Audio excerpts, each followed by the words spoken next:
સપનાબેન અમારા બે એરિયાના ક્રિએટિવ રાઇટર્સમાં મોખરાનું નામ કહી શકાય, સપનાબેન વિજાપુરા. સાથે અમારા ડાયસ્પોરામાં સાહિત્ય સંગીતના બધા જ ક્રમોમાં ખૂબ જ ટેકો આપે અને ક્રિએટિવ રાઇટિંગમાં પણ એટલા જ આગળ જિગીશાબેન પટેલ.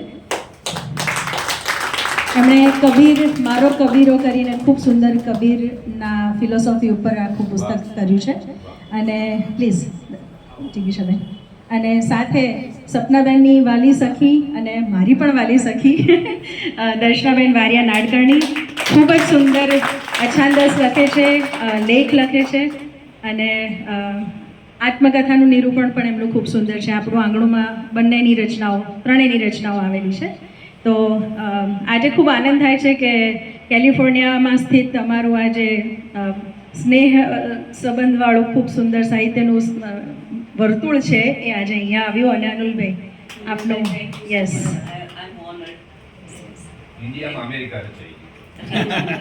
અને આપ સૌને લીધે, કેતનભાઈ, પ્રેમલભાઈ, આપ સૌને લીધે. તો હું સપનાબેનને વિનંતી કરું કે આપના પુસ્તક વિશે થોડું અમને કહો, આપની ક્રિએટિવ રાઇટિંગની જર્ની વિશે પ્લીઝ થોડું.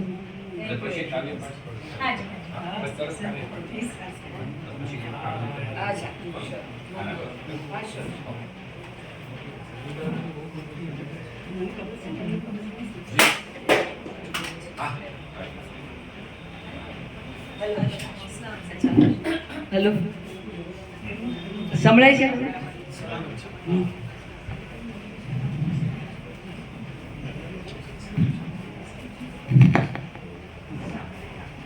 અધૂરા સપના.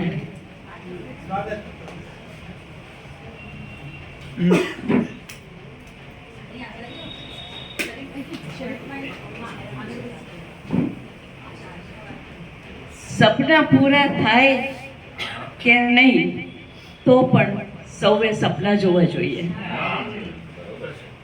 કારણ કે સપના જીવવાનું બળ આપે છે અને જિંદગીમાં આગળ વધવાની પ્રેરણા આપે છે. અધૂરા સપનાની નાયિકા નેહાનું જીવન દુઃખમય રહ્યું, પણ એના જીવનને એ અધૂરા સપનાએ થંભાવી ના દીધું, આગળ વધવાની ધગશ આપી. સાગર અને રોહિતે સપનાને પ્રત્યક્ષ અથવા પરોક્ષ રીતે મદદ કરી. સપનું પૂરું કરવાની જીદ જ ઘણીવાર લક્ષ્ય બની જાય છે. કોઈ સપનું પૂરું કરવું એ લક્ષ્ય બની જાય છે.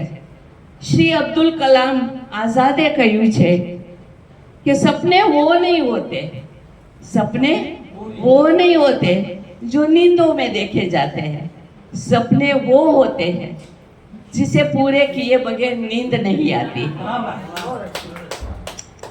Mister J.R.R. टॉल्किन से કહ્યું છે કે एक सपना हजारों वास्तविकताओं से अधिक शक्तिशाली होता है. જીવનને સંપૂર્ણપણે માણવા માટે, જીવવા માટે લક્ષ્ય હોવું જરૂરી છે. બધા લોકો લક્ષ્યને પામી શકતા નથી અને પણ એને પામવા માટે જે પરિશ્રમ કર્યો એ જીવનને જીવવા માટે, જીવનને જીવવા જેવું બનાવે છે. અને ઘણીવાર નેહા જેવા દ્રઢ નિશ્ચયી લક્ષ્ય સુધી પહોંચી પણ જાય છે. પણ અધૂરા સપના, એક સપનું પૂરું થાય અને અનેક સપના અધૂરા રહી જાય, એ નારીની હૃદયસ્પર્શી કહાની. ભેગા થયા છે અને બધાએ સપનાની ને દુઃખની વાત કરી ત્યારે રમેશ પારેખ પછી જે ગીતકાર આપણા અનિલ જોશી, જેને બધા જ જાણે છે, એમની એક હાસ્ય કવિતા રજૂ કરું છું. બહુ સરસ. મને ડેન્ચર આપો તો કાંઈક બોલું, મને ડેન્ચર આપો તો કાંઈક બોલું, તથ દધ નથી બોલી શકાતું હવે, વાણીના ભેદ કેમ ખોલું, મને ડેન્ચર આપો તો કંઈક બોલું. એકવાર દાંત પડી જાય, એકવાર દાંત પડી જાય પછી જીભના વળવા માંડે છે સાવ લોચા. એકવાર દાંત પડી જાય પછી જીભના વળવા માંડે છે સાવ લોચા. પહેલા તો રોટલાની કોપટી ખાતો હતો, પહેલા તો રોટલાની કોપટી ખાતો હતો, હવે ધનને કર્યા કરું છું પોચા. ઓણ શિયાળે ગંડેરી ખાવાનો મોહ કહો. ઓણ શિયાળે ગંડેરી ખાવાનો મોહ કહો. શેરડીના સાંઠા કેમ છોલું? મને ડેન્ચર આપો તો કાંઈક બોલું. તથ દદ નથી બોલી શકાતું, કહો વાણીના ભેદ કેમ ખોલું? પહેલા તો છોકરીને જોતા વેત જ મારા હોઠમાંથી નીકળતી સીટી. પહેલા તો છોકરીને જોતા વેત જ મારા હોઠમાંથી નીકળતી સીટી. ચોકઠું પહેરીને કાંઈ સીટી ન વાગે, પેઢા બેની ગયા દાંતની બે ખીટી. પહેલા તો છોકરીને જોતા વેત જ મારા હોઠમાંથી નીકળતી સીટી. ચોકઠું પહેરીને કાંઈ સીટી ન વાગે, પેઢા બની ગયા દાંતની બે ખીટી. અને હવેલીથી આવ્યો છે ઠોરનો પ્રસાદ. હવેલીથી આવ્યો છે ઠોરનો પ્રસાદ, અને જોતા વેત આવી જતું ઝોલું. મને ડેન્ચર આપો તો કાંઈક બોલું. તથ દદ નથી બોલી શકાતું, કહો વાણીના ભેદ કેમ ખોલું? પહેલા તો દાંત ઉપર દુનિયા ઉચકતો હતો.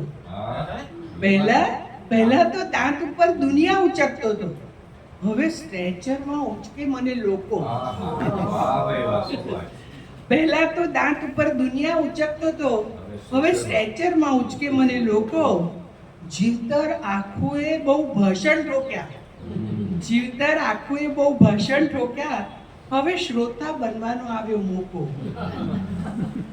વાંસળી બનવાના ઘણા ફાફા માર્યા. વાંસળી બનવાના ઘણા ફાફા માર્યા, પણ બની ગયો સામેનું પોલું. મને ડેન્ચર આપો તો કાંઈક બોલું. તથ દધ નથી બોલી શકાતું, કહો વાણીના ભેદ કેમ ખોલું? આપણે આ બધાએ સિનિયરોએ બેસીને આ વાંચીને માણવાનું છે કે આપણે બધાને પહેલા તો મને ખબર નહોતી. હું શાક લેવા નીકળતી હતી, થેલો લીધો ને એ બોલ્યા, ડોબી મોઢું સત્તો સરખું કર.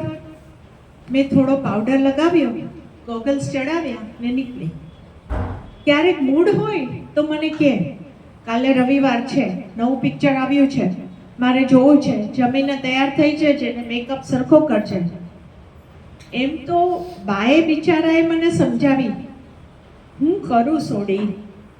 મને હતું કે સમય જતા હારાવાના થઈ જાહે, બાકી તો છે ને તારી બા નથી એટલે બાની જગ્યાએ જ છું એટલે સમજાવું છું.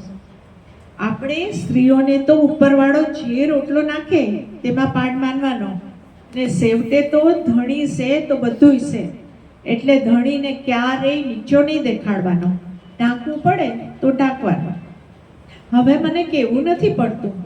પહેલાં તો મિત્રો મળ્યા હોય અને રાજનીતિની ચર્ચા થાય તો હું કંઈક અભિપ્રાય આપતી. હવે એ કે તેમ, આમે એ કે તેમ મને સમજ પડે નહીં ને નાહકના ડબકા મૂકવાના નહીં. એ કે મત તો મોદીજીને જ, તો હું કહું ભલે. ને એ કે રાહુલજીને, તોય હું કહું ભલે. ને આદત પાડી દીધી છે મેકઅપ કરીને ગોગલ્સ ચડાવીને જ નીકળું. તોય ક્યારેક કંઈ ઢાંકવાનું ન હોય તો એ બોલે, આ શું મોઢા ઉપર નાહકના થપેડા કર્યા છે? હું કહું, આ મોઢું ધોઈને જાઉં છું. પણ જો ક્યારેક લાત થપ્પડો પડી હોય તો સરખો મેકઅપ કરું કે એ નિશાની કોઈને દેખાય નહીં, એમનું ક્યાંય ખરાબ દેખાય નહીં, એ બરોબર ધ્યાન રાખું છું. મારા મધર છે, ખૂબ સુંદર લખે છે, તો એની પ્રેરણા પણ ક્યારેક ખૂટતી હતી. રહીશભાઈનું ગુરુપણું બી ક્યારેક ખૂટ્યું, પણ જયશ્રીબેનનું પુશ કરવાનું જરા એવું સતતપણે ચાલ્યું કે એવું લાગ્યું કે થોડુંક કંઈક લખવાનો પ્રયત્ન કરું. તો બાય નો મીન્સ ગઝલકાર તો કહી શકાય એવું છે નહીં, પણ છંદમાં ગઝલ છે કે નહીં એ સમજતા આવડ્યું અને છંદમાં ગઝલ ધીમે ધીમે ગોઠવતા આવડ્યું. તો એવી એક બે ગઝલ રજૂ કરું છું.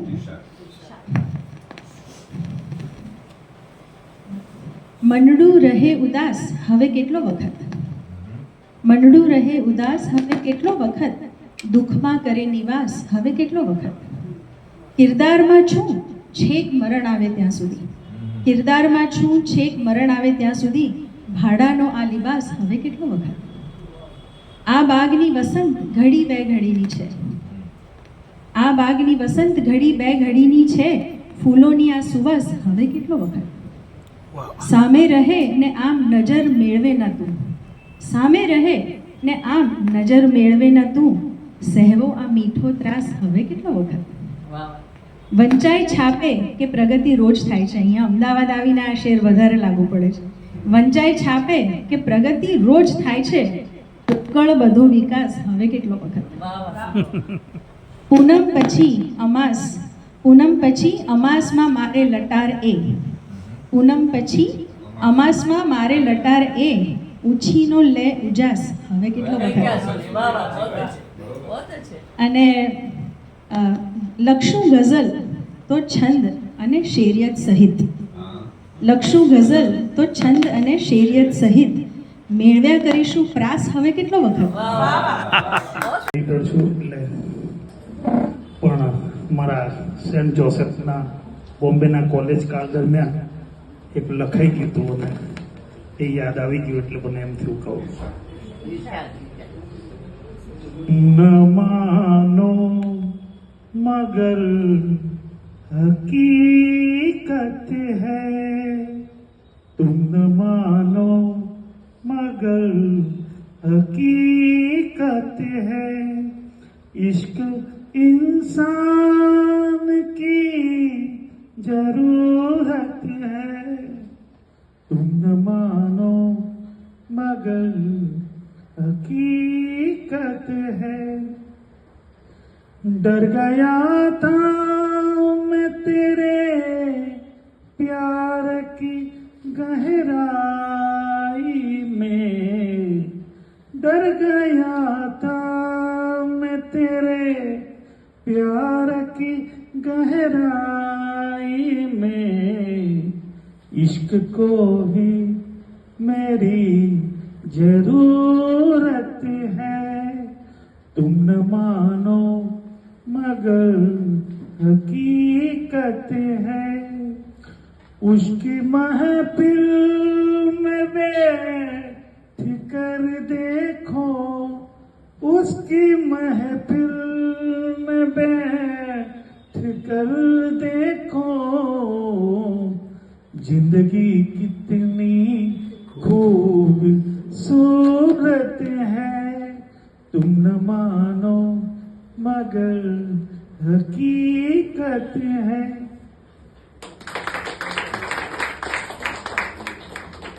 આભાર પ્રદીપભાઈ. અને કવિતાના ટહુકા કરવાની જેમણે તક આપી એવા પ્રેમલભાઈનો ખાસ આભાર. અમેરિકામાં સાહિત્યની, કલાની, કવિતાની જાગીર સાચવીને બેઠા છે એવા હેતલ જાગીરદારને આ ક્ષણે યાદ કરવા પડે. તમે જોયું સપનાભાઈના પુસ્તકનું નામ રાખ્યું અધૂરા સપના, પણ બધા સપના પૂરા કરે છે. પણ એનું પછી હું એમને ફેસબુક પર મારે પોસ્ટ ટેગ કરવી હતી તો મળતા જ નહોતા. પછી ખબર પડી કે એમને નામ તો સપના 2 વખત સપના રાખ્યા. એનું કારણ હતા શરીફભાઈ, કારણ કે એ બધા સપના પૂરા કરે. પાણી માંગે તો દૂધ આપે, દૂધ માંગે તો ખબર નથી શું આપે. એવા સપનાબેન, દર્શનાબેને સરસ અછાંદસ સંભળાવી. આપણે મંદિરથી હલી જઈએ. ખરેખર આપણને ઘણીવાર તો આવી કવિતાઓ સાંભળીને પુરુષ હોવા ઉપર આપણને અજંપો થાય કે અરે શું થઈ ગયું. એટલે દર્શનાબેને સરસ કવિતા સાંભળી, જેમને સાહિત્યમાં હંમેશા જિજ્ઞાસા દાખવે છે. અમેરિકામાં સરસ કાર્યક્રમો કરે છે. હમણાં કોકે કીધું કે અહીંયા અમેરિકા ઊભું કરી દીધું, પણ હકીકતમાં આખી આ મૈત્રી છે, આ બધા એક ટોળી છે. અમેરિકામાં ગુજરાતી પણ કાયમ ઊભું કરતા રહે છે. એટલે આ લોકોને ખરેખર તાળીઓથી વધાવવા જોઈએ. જન્મજયભાઈને અગાઉ પણ